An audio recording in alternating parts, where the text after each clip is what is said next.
ప్రభుత్వం ఒక నిరుద్యోగ యువకుడు తమ్ముడు పేరు నిజామాబాద్ జిల్లా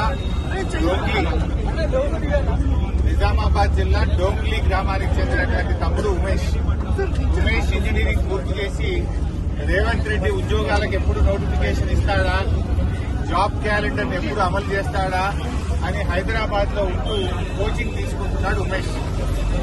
అయితే రేవంత్ రెడ్డి ప్రభుత్వం మొదటి ఏడాది ఇస్తామన్న 2 లక్షల ఉద్యోగాలు ఇవ్వలేదు.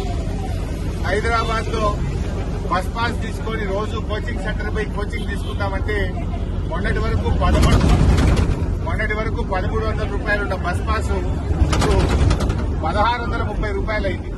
ఒక నిరుద్యోగ యువకుడి మీద 330 రూపాయల భారం రేవంత్ రెడ్డి ప్రభుత్వం వేసింది. ఆడోళ్ళకు ఫ్రీ అంటే మగపిల్లల దగ్గర డబ్బులు వసూలు చేస్తుంది. ఇవాళ ఒక పేద ప్రైవేట్ కంపెనీలో ఉద్యోగం చేసే యువకుడు, ఒక అవుట్ సోర్సింగ్ ఉద్యోగి నువ్వు ఒక్కొక్క రోజు టికెట్ మీద 10 నుంచి 20 రూపాయలు పెంచావు. 20 రూపాయలు పెరిగిందంటే నెలకు 600 రూపాయలు ఆ చిరు ఉద్యోగి మీద భారం పడుతుంది, ఆ అవుట్ సోర్సింగ్ ఉద్యోగి మీద భారం పడుతుంది.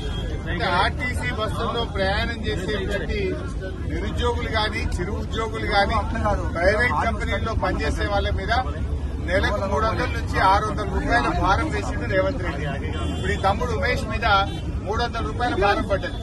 రేవంత్ రెడ్డి ఈ నిరుద్యోగ యువకులకు ఏం చెప్పినావు? ఆ రోజు ఉద్యోగం వచ్చేదాకా నెలకు 4,000 వృత్తి ఇస్తాను.